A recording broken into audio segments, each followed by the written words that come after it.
Ta parole est une lampe à mes pieds, une lumière sur mon sentier. Psaume 119, verset 105. La méditation.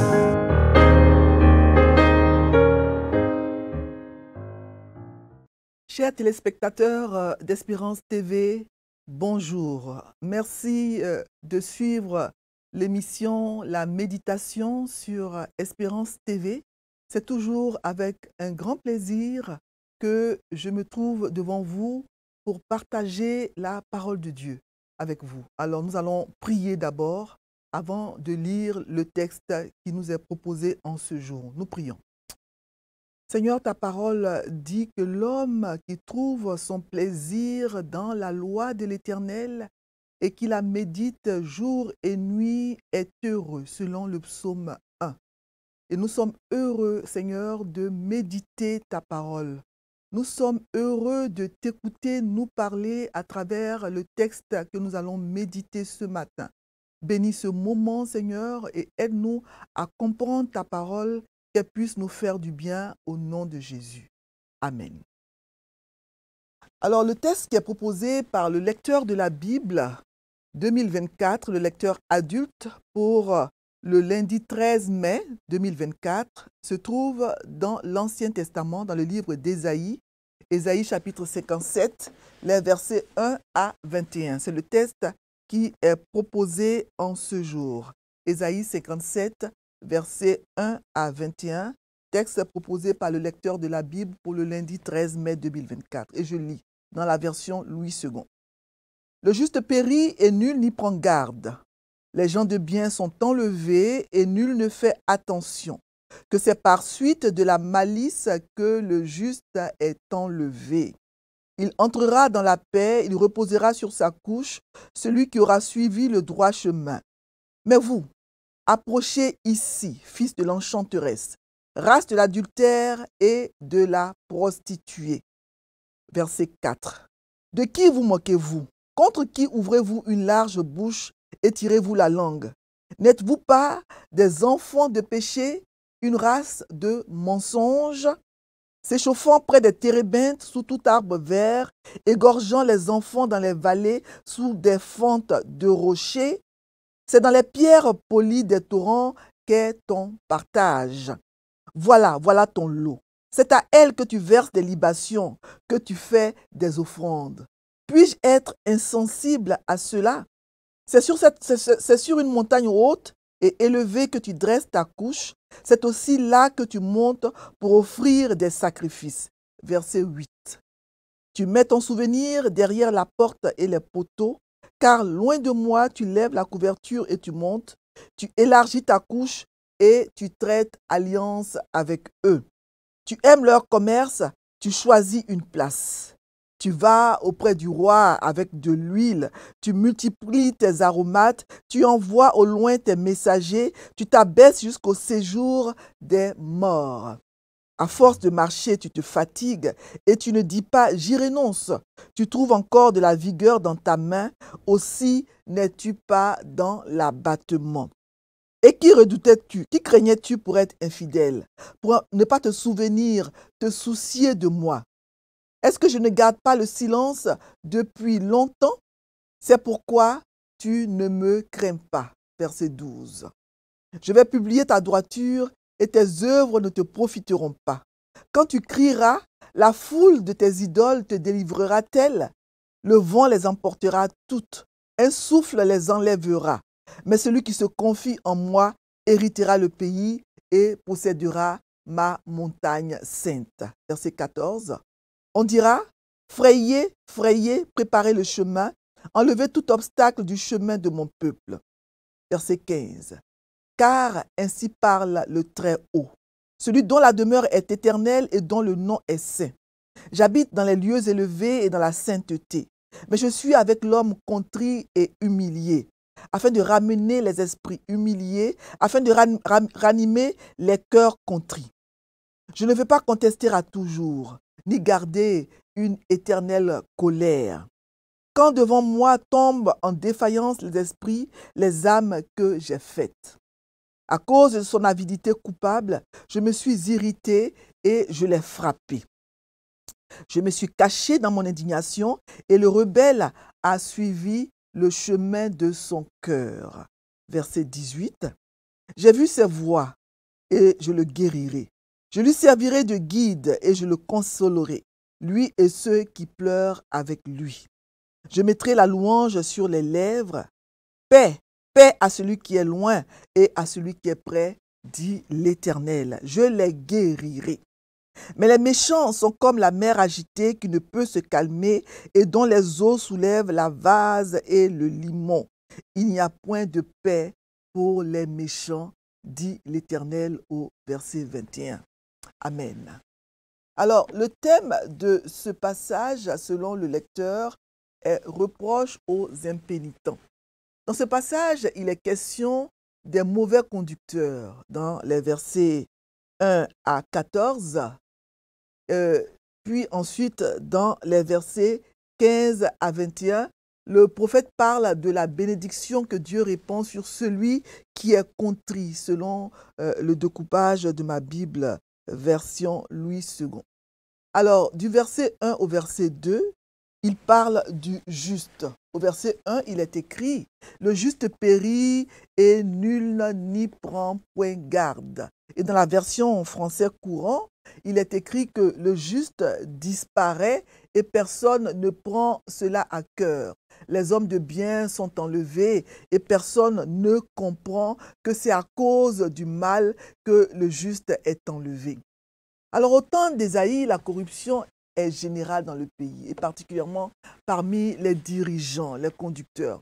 En effet, quand on lit les versets 10 à 11 du chapitre 56, en parlant des dirigeants de Juda, le prophète dit « Ces gardiens sont tous aveugles, sans intelligence, ils sont tous des chiens muets, incapables d'aboyer, etc. etc. » Donc, ce sont des bergers qui ne savent rien comprendre.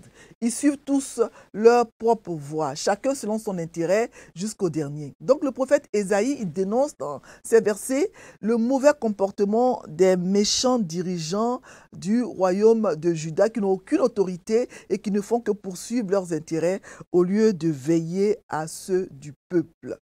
Normalement, quand on fait ce qui est juste, on doit s'attendre à avoir une longue vie, selon Exode 20, 12, qui dit « Honore ton père et ta mère afin que tes jours se prolongent dans le pays que l'Éternel ton Dieu te donne. » Mais ici, c'est le contraire qui se produit. Les justes sont persécutés et ils périssent. Ils meurent avant l'heure, ils meurent précocement. J'aime bien la traduction de la version français courant que j'utilise beaucoup. Et dans cette traduction, il est dit qu'ils sont enlevés à cause de la méchanceté et de la malice des mauvais dirigeants de Juda. Donc, ce qui est dénoncé ici, c'est l'indifférence du peuple face à cette situation. Le juste périt et nul n'y prend point garde, nul n'y prend garde. Personne ne s'en émeut. C'est une situation anormale. Il ne pose pas de questions pour savoir à quoi ce renversement de situation est dû. Mais le verset 2 nous donne une note positive dans ce tableau sombre. Même si le corps du juste périt, même si la vie lui est enlevée précocement, celui qui aura suivi le droit chemin reposera sur sa couche en paix. Les justes entreront dans la paix et le repos de Dieu. Le juste qui, de son vivant, a marché dans la droiture, lorsqu'il meurt, il entre en paix et est en repos. Il entre dans la paix. La mort est un gain pour le juste. C'est un repos et une félicité pour tous ceux qui ont marché de leur vivant dans la droiture et selon la justice. L'apôtre Paul le dit bien dans Philippiens 1, 21. Christ est ma vie et la mort m'est un gain. Alors là, le prophète va opposer la paix et la tranquillité du juste à l'agitation des méchants, des idolâtres, de ceux qui ne craignent pas Dieu à partir du verset 3. En effet, du verset 3 et jusqu'au verset 13, il va parler de l'adultère spirituel du peuple de Dieu. Les actions de ceux qui ne craignent pas Dieu, ceux qu'on appelle les méchants. Leurs actions sont décrites ici. Ils sont appelés fils de l'enchanteresse, race de l'adultère et de la prostituée. Et dans la version en français courant même, on les appelle fils de l'astrologue. Vous, on s'adresse à eux en disant, vous qui descendez d'un père adultère et d'une mère prostituée. Ce sont des termes forts. De qui vous moquez-vous, dit Dieu au verset 4. Les méchants parmi le peuple de Dieu se moquaient des justes. Ils se sont moqués d'eux et Dieu a entendu. Ici, le Seigneur les défie en leur demandant simplement, mais qui pensez-vous que vous êtes? De qui vous moquez-vous? N'êtes-vous pas des fils de transgression, des enfants de mensonges? Dans cette partie donc, l'Éternel dénonce l'adultère spirituel de son peuple qui, au lieu de l'adorer, lui et lui seul, vénère les faux dieux dans les lieux de culte classiques du paganisme païen, sous tout arbre vert, parmi les pierres lisses du ruisseau, sur une haute montagne, etc. Alors, les arbres verts étaient des lieux d'idolâtrie parce que les arbres à feuilles vertes persistantes étaient le symbole d'une fertilité constante. Et les enfants étaient égorgés dans des rituels sataniques. Le sacrifice des enfants au dieu Moloch était largement pratiqué par les Juifs de la dernière période du royaume de Juda, malheureusement. Vous voyez donc, ces gens ne voulaient pas adorer le vrai Dieu, lui offrir des sacrifices, mais ils étaient prêts à offrir leur progéniture, leurs propres enfants à une divinité, une idole païenne. C'est vraiment de la bêtise. Mais cela se voit dans la vie de beaucoup de gens aujourd'hui qui ne veulent pas saisir le salut, la délivrance que Dieu nous offre gratuitement sans rien payer. Ils préfèrent se mettre sous le joug de Satan en s'adonnant à toutes sortes de pratiques et en adorant les idoles. Et ils le font souvent au prix de leur vie, malheureusement. Chez le diable, la gratuité n'existe pas. C'est Dieu qui donne gratuitement. Mais quand c'est le diable qui donne, ce qu'il demande en retour est souvent plus que ce qu'il vous a donné, hélas. Les gens, malheureusement, ne veulent pas le comprendre. Alors, le verset 6 parle des pierres polies. Ce sont des pierres lisses, arrondies par l'action de l'eau. Et ces pierres-là étaient parmi les objets adorés par de nombreux peuples à cette époque. Et ces pierres recevaient donc des libations de pétrole, de vin, etc. de leurs fidèles. Et dans les versets 7 à 9, la prostitution de Juda est comparée à celle d'une femme adultère qui est devenue si impudente qu'elle ne commet plus ses péchés en secret, mais publiquement et sans vergogne. Et c'est sur une haute montagne que tu dresses ta couche, etc., etc. C'est ce qui est écrit. Donc le peuple a marché. Il a fait toutes sortes de choses. Il s'est adonné à l'idolâtrie. Cela ne lui a rien rapporté. Et pourtant, il n'arrête pas. Il ne dit pas « je renonce à cela, ça ne me rapporte rien de bon, je vais me tourner vers le Dieu de mes pères ». Mais il continue à s'enfoncer dans le péché. Et dans les versets 11 à 13, on voit que la patience de Dieu envers son peuple arrive à sa fin. Ici, l'Éternel est confronté au fait que son peuple ne le craint pas. Il préfère adorer d'autres dieux.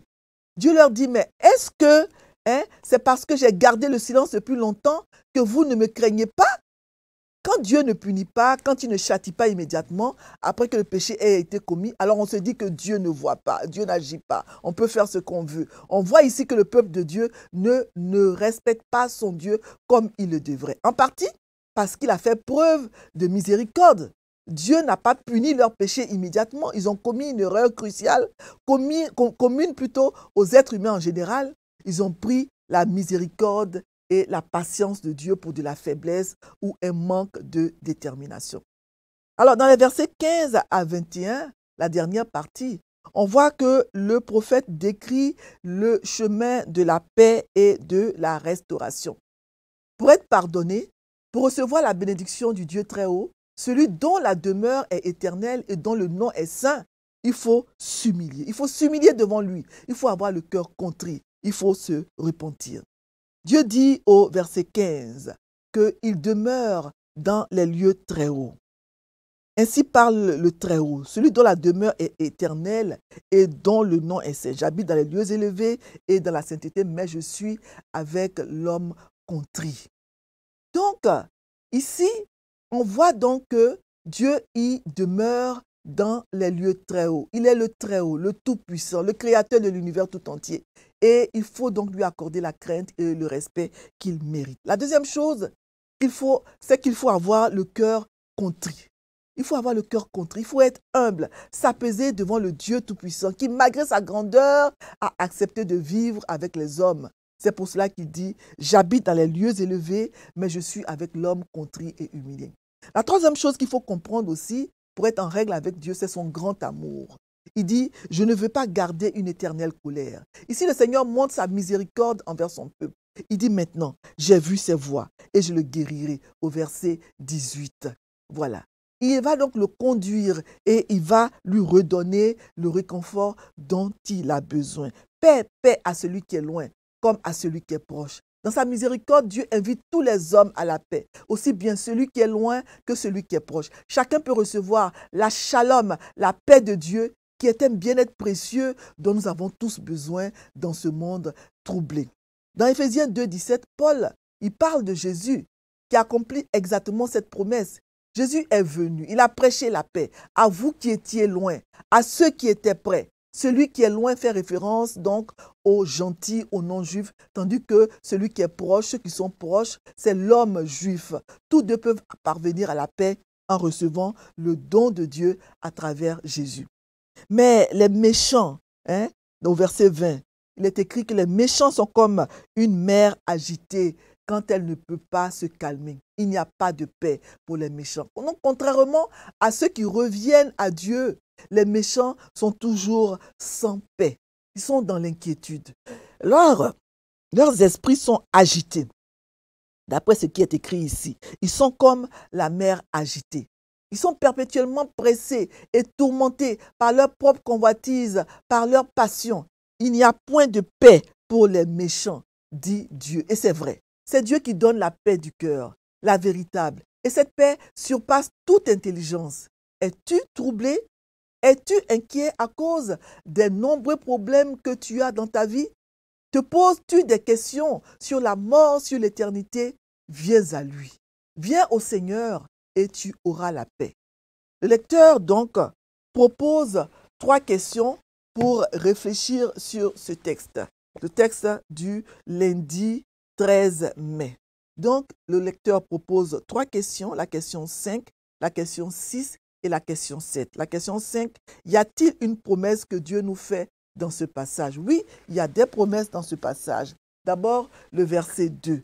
Le juste, quand il meurt, il repose sur sa couche dans la paix. Donc, la mort pour lui est un lieu de repos. C'est une promesse, savoir que si nous devons passer par la mort, nous allons reposer dans la paix, si nous sommes justes, évidemment. Et donc, c'est une promesse pour le juste, celui qui place sa confiance en Dieu. Le verset 13 aussi, il y a une promesse. Il dit que celui qui se confie en Dieu, c'est Dieu qui parle, va hériter le pays, va posséder sa montagne sainte. Donc, celui qui se confie en Dieu hérite de la vie éternelle. Et au verset 18, au verset 19, on voit donc que Dieu, il guérit, il sert de guide, il console. C'est une promesse, je le guérirai, je lui servirai de guide, je le consolerai. Voilà. Et la question 6 que propose le texte, le lecteur plutôt, c'est la question qui parle de l'avertissement. Y a-t-il un avertissement dans le texte? Oui, il y a plusieurs avertissements. J'en ai noté quelques-uns, mais il y en a d'autres aussi. Verset 13, il dit que quand tu crieras, la foule de tes idoles te délivrera-t-elle? Pour dire que les idoles ne peuvent pas délivrer. Il ne sert à rien de s'adonner à l'idolâtrie. Celui qui délivre, c'est le Dieu Tout-Puissant.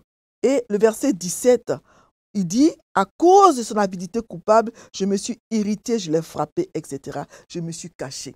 Donc c'est un avertissement pour dire que Dieu frappe, Dieu punit quand on ne veut pas se soumettre à lui. Et au verset 21, c'est aussi un avertissement. Il n'y a pas de paix pour les méchants. Donc, il ne sert à rien vraiment de s'opposer à Dieu. Il n'y a pas de paix pour ceux qui ne craignent pas Dieu. C'est un avertissement. Et nous avons aussi la question 7. Quelle vérité Dieu me révèle-t-il dans le passage? Oui, il y a plusieurs vérités. Le verset 6, par exemple, nous montre que Dieu n'est pas insensible à nos mauvaises actions. Il dit, puis-je être insensible à cela? Puis-je être insensible à tout ce que vous faites? C'est une vérité. Nos mauvais comportements plutôt affectent Dieu. Dieu n'est pas insensible à cela. Cela attriste Dieu. Cela lui fait mal. Et au verset 15, nous voyons aussi une autre vérité. Notre Dieu, il est le Très-Haut. Sa demeure est éternelle. Il est le Dieu éternel. Et malgré sa grandeur, sa puissance, il est avec l'homme. Il aime l'homme. Il s'abaisse jusqu'à lui. Et c'est une vérité. Nous avons aussi une autre vérité au verset 21. C'est que, comme je l'ai dit tout à l'heure, il n'y a point de paix pour le méchant. Celui qui est méchant ne peut pas avoir la paix. Il a le cœur troublé, tourmenté. Et tout ça nous donne à réfléchir pour dire que on ne gagne rien à s'opposer à Dieu. On ne gagne rien à s'adonner à l'idolâtrie. On ne gagne rien à adorer de faux dieux. C'est Dieu qu'il faut adorer, le Dieu tout-puissant, le Dieu créateur des cieux et de la terre. Et je vais donc lire le commentaire du lecteur pour le lundi 13 mai. Ésaïe 57, 1 à 21. Reproche aux impénitents. Lorsque le peuple s'éloigne de son Créateur, il attire sur lui la colère de Dieu. Ce qui en résulte, c'est la correction de Dieu. Mais lorsqu'il reste fidèle à Dieu, il mérite récompense et accomplissement des promesses divines. Des justes solitaires mais comblés. Versets 1 à 2. Lorsque les fidèles adorateurs de Dieu se sentent dans l'insécurité à cause de la négligence des mauvais bergers, Dieu demeure leur justice. Ils seront recueillis avant que le jugement arrive et ils entreront dans la paix, le repos de Dieu. Le mal va galopant, mais toi, demeure fidèle au Seigneur. Versets 3 à 13. Nos œuvres nous condamneront. Relis la portion et énumère les attitudes ignobles durement dénoncées par le prophète Ésaïe. Examine ta vie et efforce-toi de renoncer à ce qui, parmi ces attitudes, est encore présent dans ta vie. En effet, cette manière d'agir attriste le cœur de Dieu. Les égarements des enfants de péché les condamneront, sauf si et seulement si ils se détournent de leur mauvaise voie et reconnaissent en Dieu le seul digne d'être adoré et loué. Le Dieu saint est descendu vers nous pour nous sauver, car aucune œuvre humaine ne peut apporter le salut. N'est-ce pas un encouragement pour vivre dans la sanctification? Le sort des méchants, versets 14 à 21. Les mauvaises habitudes ont la peau dure. Même lorsqu'elles sont sévèrement dénoncées, il est difficile de s'en défaire. Face à nos actions coupables, si Dieu garde le silence, c'est parce qu'il nous désapprouve et dans sa patience, il attend que nous arrivions à la repentance. Dieu ne veut pas la mort du pécheur, mais qu'il se répande et qu'il vive. Exhortation. Quiconque revient à l'Éternel héritera de la montagne sainte, mais point de paix pour le méchant. Nous allons prier pour terminer. Seigneur, merci pour ta parole qui nous interpelle, qui nous dit qu'il n'y a point de paix pour le méchant. Il ne sert à rien de s'adonner à l'idolâtrie. Il ne sert à rien d'adorer de faux dieux. C'est toi qui es le vrai Dieu, le Dieu très haut, le Dieu qu'on doit adorer, le Dieu qui donne la paix, le Dieu qui guérit, le Dieu qui console, Seigneur. Donne-nous, Éternel, de nous souvenir de cela et de nous attacher à toi chaque jour de notre vie. Merci pour ta parole et aide-nous à la mettre en pratique au nom de Jésus. Amen. Ta parole est une lampe à mes pieds, une lumière sur mon sentier. Psaume 119, verset 105. La méditation.